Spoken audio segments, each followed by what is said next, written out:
Friends, कल हमने कविता के बहाने कविता पढ़ी थी, उसका भावार्थ लाइव क्लास में सुना था, साथ ही वीडियो के द्वारा भी आपको स्पष्ट किया गया था।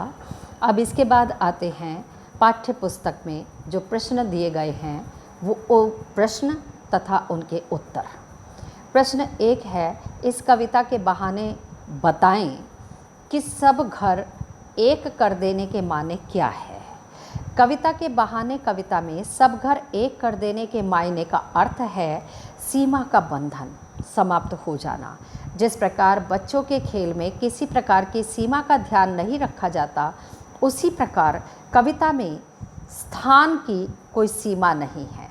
यह शब्दों का खेल है। कवि बच्चों की तरह पूरे समाज को एक मानता है। वह अपने पराये का भेद भूलकर कविता की रचना करता है। कविता समाज को बांधती है, एक करती है।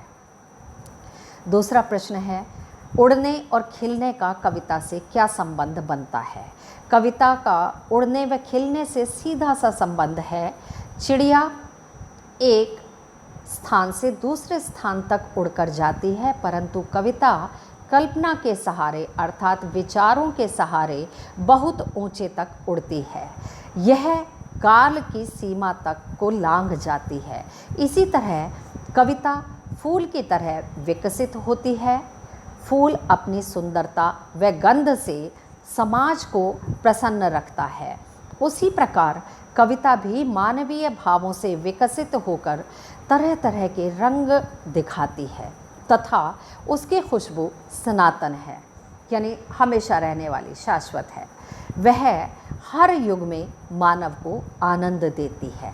तीसरा प्रश्न है, कविता और बच्चे को समानांतर रखने के क्या कारण हो सकते हैं, यानी एक समान रखने के, अथवा दूसरे तरीके से भी आ सकता है, कविता को बच्चों के समान क्यों कहा गया है। तर्क सहित उत्तर दीजिए। कवि ने बच्चे और कविता को समान रखा है। बच्चों में रचनात्मक ऊर्जा होती है। उनके खेलने की कोई निश्चित सीमा नहीं होती। उनके सपने असीम होते हैं। इसी तरह कविता भी रचनात्मक तत्वों से युक्त होती है। उसका क्षेत्र भी विस्तृत होता है। उनकी कल्पना शक्ति अद्भुत होती है, अनोखी होती है। लास्ट क्वेश्चन है, कविता के संदर्भ में बिना मुरझाए महकने के माने क्या होते हैं। कवि का मानना है कि कविता कभी मुरझाती नहीं है, यह अमर होती है तथा युग युगांतर तक मानव समाज को प्रभावित करती रहती है। अपनी जीवंतता की वजह से इसकी महक बरकरार रहती है, यानी बनी रहती है। कविता के माध्यम से जीवन मूल्य पीढ़ी दर पीढ़ी आगे बढ़ते रहते हैं, एक दूसरे में संचरित होते रहते हैं। बच्चों, आज हम यहीं तक करेंगे और नेक्स्ट टर्न पे हम काव्य सौंदर्य संबंधी प्रश्न और उत्तरों का अध्ययन करेंगे।